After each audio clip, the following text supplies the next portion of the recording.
نظام هم تنقید کړی دی، اوس هم تنقید کوم او زما تنقید شي دا ځای بدل کا په خبره بدلوه مه که تر تخته پورې لار وه که تر دار وه. نه دومره زوف سړی یم چې د ټویټر او د آی ډي د لارې نه په شا ګزار کوم چا ته زه چې څه وایم ولې مونږ خلکو ته ویلي دي، ولس مو خبر کړی چې پلانې سندرغاړی راځي باور وکړه د هغه روحاني نو او دغه لیسې استادانو شاګردانو او د علاقې اوسېدونکو خلکو د هر څه له مخه درته د انسانیت او د بشریت د ستر لارښود جناب رسول الله صلی الله علیه وسلم عظیمه تلپاتې ونه هېرېدونکو ته خپله وړاندې کوم. السلام علیکم ورحمة الله وبرکاته. قدرمنو غزل مریض یم او دعا راته وکړئ. تر دې مهمه خبر ده زه په کوزه پښتونخوا کې وم کیسه را لنډوم. زموږ یو ملګری و د موږ د لغمان ډډې و څلور کاله دمخه پټ شو، الله دې ورته بښنه وکړه. د سندرې ویلې او یو چا سره یې خبره بیانه کړې وه، په همدغه شپه یې په یو روغتون کې زوی دی. بیا ما ته ویل د خلکو ډېر خلاص کړو، زوی مې روغتون کې دی او د هغوی په اصطلاح په هسپتال کې دی.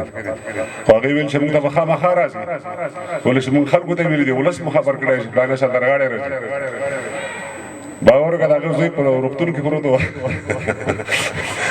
خلکو ته ورغی تماشې ته. نو زه خوشحاله یم په دې چې نن هم زما د یو ځای فراغت و او نن ډېرو زمانو ته راغلی یم. خوشحاله یم ستاسو فراغت ته راغلی یم، خوښ یم پر دغه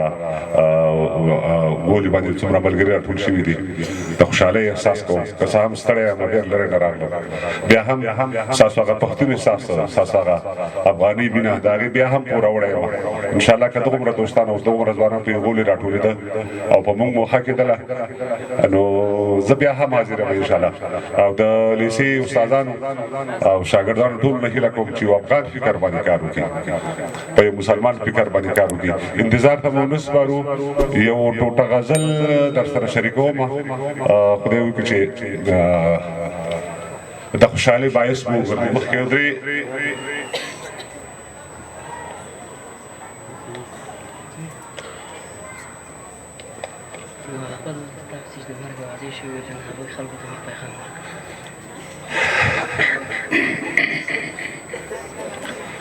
ما خو مناسب نه ګڼله د استاد کور ولا یوه هیله درنه بله کوم احترامانه، که څه هم د پردی خادي که سړی خپله خادي دغه کوي ده. ما تلویزیون ته ساتلی وه، اوس تلویزیون کې هم دومره ملګري مونږ ته راټولېږي او دا هم یو علمي مرکز دی. د هغه دوستانو او د هغه خواخوږو یا په اصطلاح دغه مخالفینو نه هیله کوم چې دا کوم میډیان یا په اصطلاح پیجونه او یا ټویټر دوی چې لري مهرباني دې وکړي په خپل نوم دې چلوي. او زه بیا په واس کې وایم، ما څو واره تلویزیون ته ویلي چې زه نه ټویټر لرم نه سیاست کوم نه مې تېر کړی دی او نه مې اوس ورته اشتیا ده او نه تاسو ته دې وویل شي نه دومره زوف سړی یم چې د ټویټر او د آی ډي د لارې نه په شا ګزار کوم چا ته. زه چې څه وایم هغه په دغه سټیج وایم، 20 کاله امریکایان دلته پراته وو په دغه سټیج مې ویلي دي، اوس یې وایم. زه چې څه وایم زه د خپلې خبرې مسؤلیت اخلم، پرته له دې چې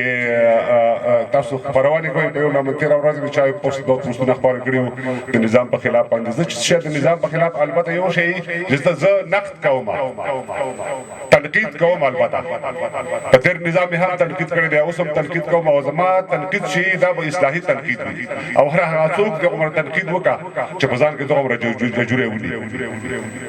نو دا یو علمي مرکز دی، زه نه غواړم چې نورې خبرې پکې وکړم. یو غزل در سره شریکوم، زه دې هسې په اوږدو لارو راتاو کړم. شګیوال صاحب زه دې هسې په اوږدو لارو راتاو کړم تر تا پورې، خو یو څو قدمه لار وه څه ګیلې او څه توبې مې ترې لوګیا کړې. څه ګیلې او څه توبې مې ترې لوګیا کړې. ستا خبرو کې یوه خبر د کار وه او ځای بدل کړه، خو خبره بدلوه ما.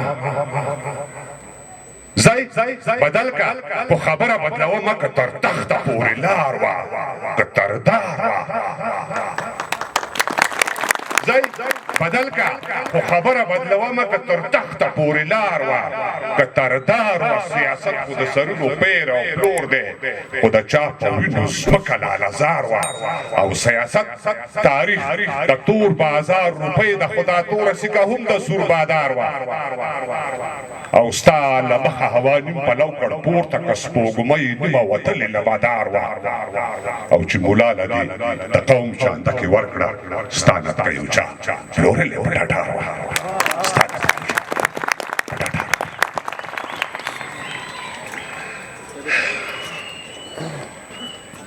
لنډیزو تر هغو پورې به هس که زموږ شملې وي تر هغو پورې به هس کې زموږ شملې وي چې تر کومه د دې غرو سکې تېرې وي ټیټ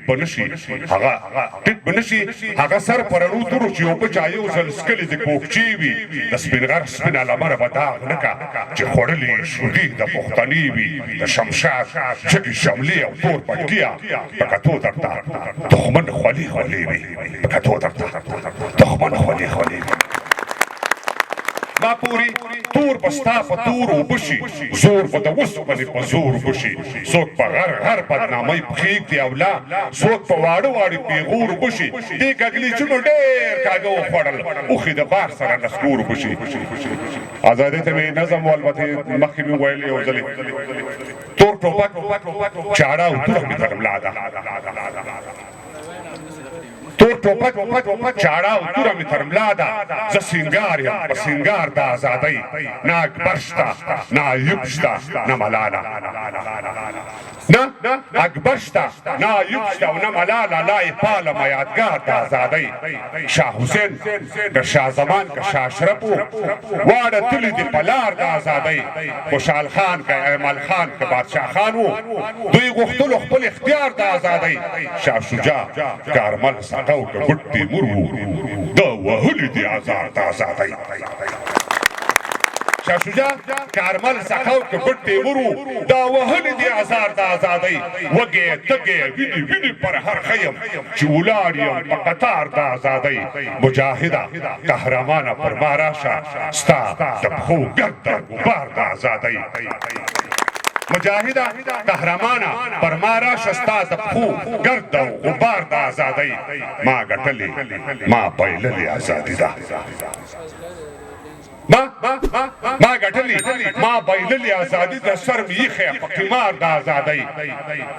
که مې سل ځلې ستایلې بیا هم کم دي زړېدلې چې په دار د ازادۍ لس او شل او سل او زر نه دي ترابه ته به ستایې ته به شهکار د ازادۍ ته به ستایې شهکار د ازادۍ لغوږ مې ومو مننه خوښ اوسه